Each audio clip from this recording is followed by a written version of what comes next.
Where do I do this? You can literally have this on your computer and go through it over Starbucks one-on-one. Approach people one-on-one with your vision. Invite them into the journey of planting a church with you and partnering with you through a one-time gift or through regular giving. Set up regular giving options, not just I can't really write a big check, but I'll give you X amount per month in addition to what I'm giving to my home church. That's great.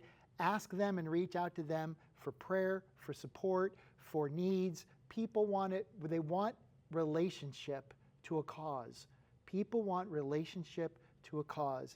Give them the relationship. Keep them involved relationally. You can do this one-on-one. You can do this in a vision casting event. You can gather people and say, hey guys, we're going to have 50 people over, and you have, some drinks or a charcuterie board or whatever, and then you're going to cast your vision for the church plant. You can do it, and you just go through the deck. The good thing about the deck is it keeps you on track. You don't like go woo, woo, woo, and then your whole message is convoluted. All you got to do is go through the deck, and it keeps you focused and on track. So you can do it in vision casting events, hosting dinners, explaining the mission, the goals, the impact, etc. A church the Sending Church can sponsor this. You can do it on your own and have these vision casting events. You can partner with a larger church or seek financial help from a larger church. You can go to a larger church or organization. So a lot of larger churches want to be involved. They want to do a missions thing, but they don't have a leadership development pipeline. I think only 11% of Protestant churches even have a leadership pipeline at all. So for you then to go to them and say, hey, we may not be the exact same, but I'd like your help because I'm willing to go do the mission. And so would you support me financially in this mission? And you build a partner from a larger church that's not doing it. I've seen that happen. And then there are other faith-based crowdfunding platforms.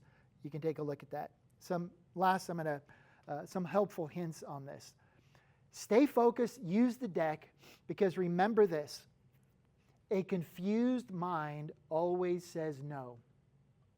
If you make a presentation to someone, this is true in the corporate world, true in fundraising for church plants and special projects. If people are like, huh? They're not going to give. They don't know what they're giving to. Do not confuse them. Keep it simple. Don't say too much up front. A confused mind always says no.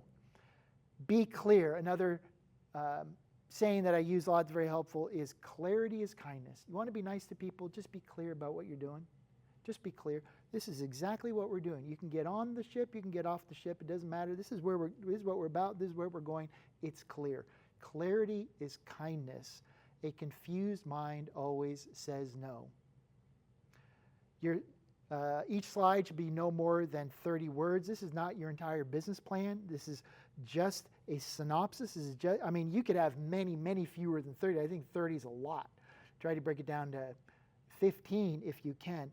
Allow them to ask questions. You don't need to answer every possible question in your presentation. All you need to do is have the answers ready. But in your presentation, keep it simple. Allow them to ask questions. Be ready with the numbers. Be ready with the specifics, even if you don't put it in the deck, and you shouldn't put everything in the deck. Be ready with it. When we were capital raising for a company, the one founder was a project manager at Facebook, and his partner was a project manager with Apple. The two of them were so data-driven that when we put them on the phone with potential investors, their ability to access clear data instantly was awesome. So my partner and I are the one putting this deal together. We felt so good about putting this CEO on the phone with potential investors because he knew his numbers. And it was like boom, boom, boom, boom, boom, boom, boom, boom. Also been in pitches where the CEO was like, let me get back to you. Not the worst answer, not the best answer. So know your stuff even though you don't specifically go over it. Prepare. Figure out what questions they might ask. Answer those to yourself beforehand. Be ready when they ask them. Number 4, be absolutely, completely unafraid. You have to be convinced that what you're doing has kingdom value. You have to be utterly convinced that what you're doing matters for eternity. You have to be absolutely convinced that God has chosen you out of everybody to plant this church in this area for this reason. You have to be utterly convinced of that, and you have to be utterly unafraid.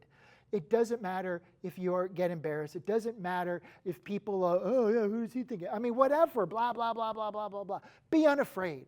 Just go for it. Show confidence to your potential donors. You are not asking for a handout. You're asking for a partnership. You're asking for a partnership. Paul was bivocational and took care of himself. And he raised money and was grateful for those who partnered with him. He did both. Paul raised money. Paul asked for money. Be bold, be like Paul, and then say thank you. You have to believe that your call and your project matter. Number 5, we're almost done. Financial giving is a part of discipleship, and leaders are to make disciples. Do not apologize because you're prompting people to generosity. Don't apologize. You are asking people to give. You're asking people to sacrifice. That's the gospel. That's part of discipleship. That's what churches should be doing all the time anyway. You're just the one who's boldly stepping up and saying, yeah, let me help you become a disciple of Jesus and cultivate a generous lifestyle and contribute to the mission of God here on earth. And last, I said this before, but stay connected. Number 6, stay connected. If they don't give initially, stay connected. If they stay connected and they have relationship and they build trust, they may not give initially. They may not be part of that first 50,000 or 100,000, but they might give in 2 or 3 years. They might go, oh, now I get it. So that's your 11 slide deck that is at least the beginning of how to cast vision for a fundraising event in any situation, and some helpful tips along the way. Feel free to reach out. I am in your corner. I believe in you. God bless you.